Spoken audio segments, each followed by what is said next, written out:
समझकर बोलता हूं।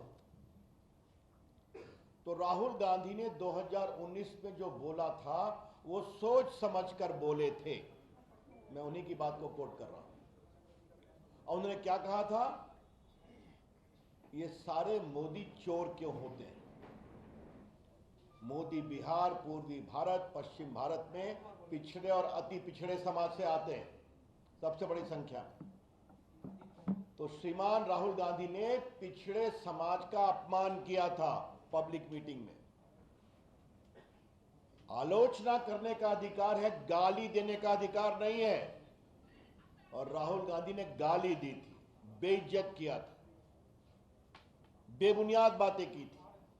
तो राहुल गांधी जी, अगर आपको गाली देने का अधिकार है, एब्यूज करने का अधिकार है, तो जो पीड़ित होते हैं उनको कोर्ट में जाने का अधिकार है। वो कोर्ट में सुनवाई हुई, उनको भी अपनी बात कहने का वकील के माध्यम से मौका मिला। कोर्ट ने पूछा आप माफी मांगेंगे? उन्होंने कहा मैं माफी नहीं मांगूंगा। तब यह फैसला हुआ है। और ये राहुल गांधी पर 7 मुकदमे और चल रहे हैं डिफेमेशन के। तो ये जो कहा जा रहा है उनको फंसाने की कोशिश की गई है, इसका आज की घटना अडानी प्रकरण से कोई मतलब नहीं है। 2019 में उन्होंने पिछड़ों का अपमान किया पब्लिक मीटिंग में, जिसको मोदी समाज के लोगों ने बहुत पीड़ादायक पाया।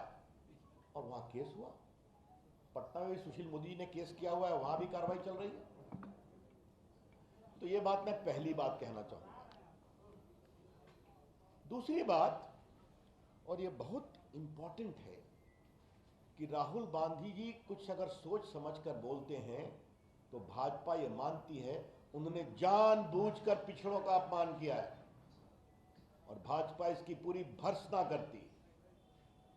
और देश भर में हम राहुल गांधी के खिलाफ पिछड़ों के अपमान के लिए जबरदस्त आंदोलन करेंगे भाजपा की ओर से, यह हम कहना चाहते हैं।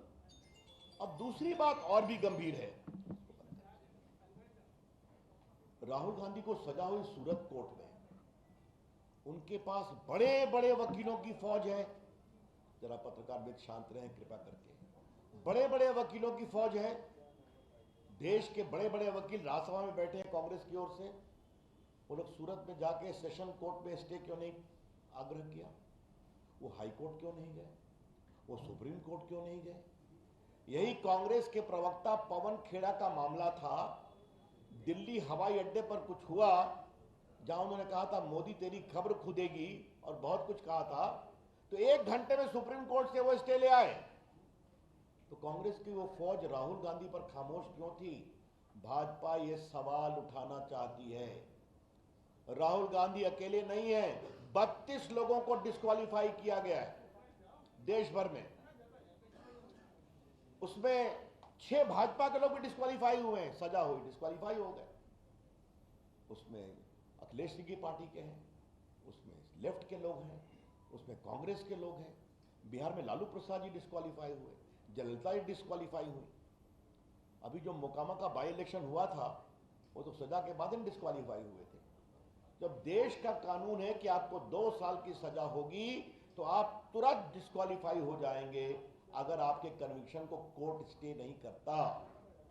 उसमें कोई विवेक नहीं है, सुप्रीम कोर्ट कह चुका है दिल्ली थॉमस के केस में।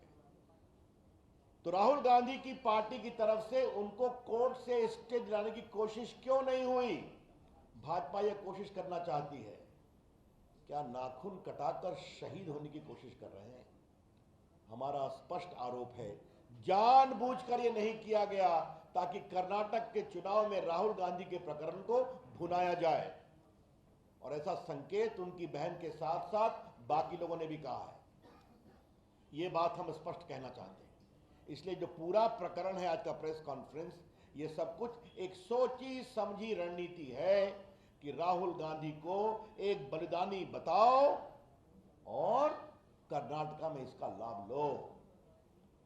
या फिर तीसरी बात है, क्या कांग्रेस के अंदर कुछ अंदरूनी पॉलिटिक्स चल रही है? राहुल को कांग्रेस से हटाओ और कांग्रेस बचाओ। इसका जवाब तो कांग्रेस को देना पड़ेगा। इसलिए मैं फिर कहता हूं कि राहुल गांधी जी, आपके कन्विक्शन के बाद आपके यहां बड़े बड़े देश के नामी गिरामी वकीलों की फौज है, उन्होंने स्टे की कोशिश क्यों नहीं की? तो क्या राहुल गांधी जी आपके लिए अलग कानून बनेगा क्या? 32 लोग डिस्क्वालीफाई हुए तो बाई इलेक्शन हुआ, तो आपके लिए क्या अलग कानून बनेगा क्या? उसकी पूरी सूची मैं चर्चा कर चुका हूं, आपको अभी मैंने कुछ संकेत दिए। आज राहुल गांधी ने फिर झूठ बोला। क्या बोला? कि मैंने लंदन में कुछ नहीं कहा था। आज मैंने इस पर दिल्ली में प्रेस किया था। वो जैसे ही हारते हैं तो विदेश में जाकर भारत के लोकतंत्र का विलाप करते हैं। राहुल गांधी की पॉलिटिक्स बहुत सीधी है। हमको जनता वोट देगी, लोकतंत्र ठीक है। हम हारेंगे, लोकतंत्र खराब है। हम जीतेंगे, चुनाव आयोग ठीक है। हम हारेंगे, चुनाव आयोग खराब है। अगर हमारे पक्ष में न्यायालय ने फैसला किया, न्यायालय निष्पक्ष है। अगर नहीं आया तो न्यायालय कमजोर है। यह उनकी रणनीति है। अभी वो हारे नागालैंड में, हारे त्रिपुरा में, हारे मिजोरम में, और सब अल्पसंख्यक बहुल इलाके हैं। तो लंदन में जाके बोला, आज उन्होंने क्या कहा? हमने कुछ नहीं कहा है ऐसा कि अमेरिका और यूरोप को इसके बारे में विचार करना चाहिए। राहुल गांधी ने आज फिर झूठ बोला है। इसे राहुल गांधी ने लंदन में क्या कहा है आपको हम सुनाना चाहते हैं। सुनाओ।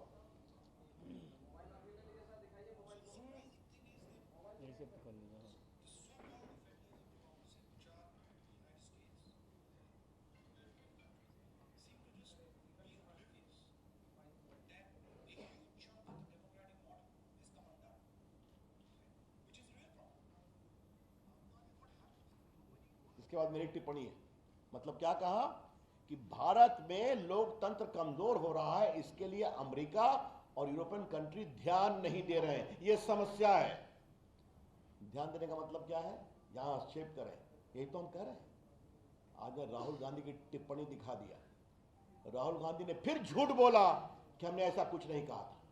तो झूठ बोलना राहुल गांधी की फितरत हो गई है। जब भी विदेश जाते हैं, भारत के लोकतंत्र का अपमान करना, भारत की संस्थाओं का अपमान करना, भारत के जनमत का अपमान करना उनकी आदत हो गई है। और मोदी जी पर तो वो क्या क्या नहीं बोलते हैं। मेरे पास पूरी उनकी टिप्पणी है कि वो विदेश में क्या क्या बोलते हैं।